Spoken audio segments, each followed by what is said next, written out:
Bah, tu sais, il y a plein de... Si, j'aime bien les frites, quoi, mais... en fait, la pomme de terre, c'est une plante à laquelle on s'attache assez facilement. Parce que c'est une plante à très forte valeur historique, culturelle. Tout le monde connaît Parmentier, les histoires qui sont liées à la pomme de terre avec les importations depuis l'Amérique du Sud, etc.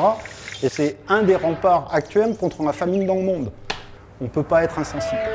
L'IGEP, c'est une unité de recherche de l'INRA qui est située en Bretagne et qui travaille entre autres sur la génétique et l'amélioration de la pomme de terre. Tous ces travaux, ils ont commencé dans les années 50-60 pour répondre à une problématique des filières et des producteurs. Nos travaux donc, se développent sur plusieurs sites, ici au Reux, mais aussi à Ploudaniel dans le Finistère. Ici, nous sommes sur le site de Ploudaniel où nous développons des travaux sur les gènes de résistance aux pathosystèmes qui peuvent avoir une incidence économique sur cette culture. Nous disposons donc d'un domaine expérimental qui fait 82 hectares, dont 60 hectares de surface agricole utile. Et nous sommes dans une bonne situation climatique pour travailler sur le mildiou.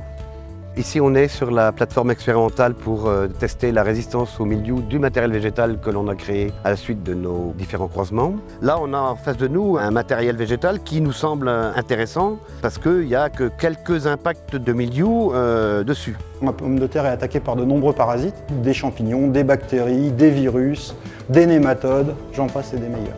Donc il est important de bien caractériser ces parasites. Ça passe par des échantillonnages de populations naturelles, ça passe par des tests biologiques au laboratoire et ça passe également par des tests moléculaires qui portent sur le génome de ces organismes.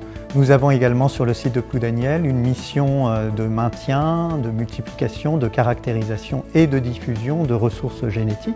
C'est dans ces collections qu'on va puiser les caractéristiques de résistance qui sont ensuite transférées vers l'espèce cultivée. Donc l'idée est évidemment de créer des variétés qui soient résistantes génétiquement sans avoir besoin d'être traitées pour être cultivées. l'INRA, il nous a soutenus historiquement par la constitution de cette équipe. On est quand même presque une quarantaine de personnes maintenant à travailler sur la pomme de terre. C'est un groupe qui est vraiment pluridisciplinaire.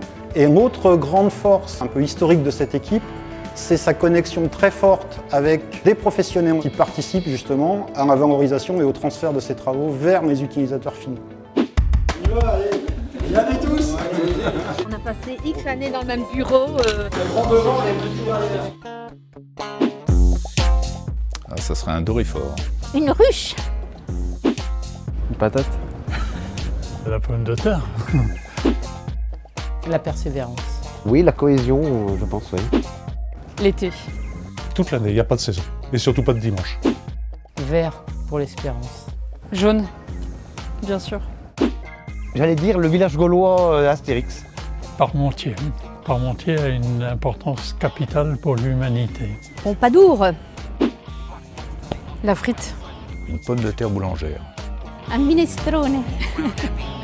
Le fil rouge pour l'avenir, c'est la poursuite de la caractérisation de la collection de façon à apporter des solutions, pas simplement pour le mildiou de la pomme de terre, mais aussi plus largement pour l'ensemble des pathosystèmes qu'on connaît sur cette culture.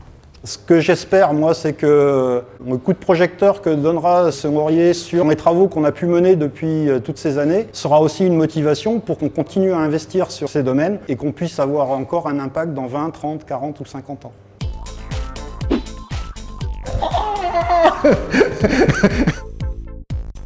Légumes, bien sûr. Trouver. Frites. Doute. Progrès, mais basé sur la science.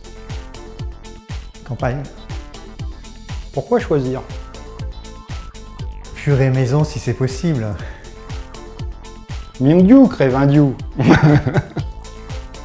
Sans patate ou sans briques, fin de journée, il craque.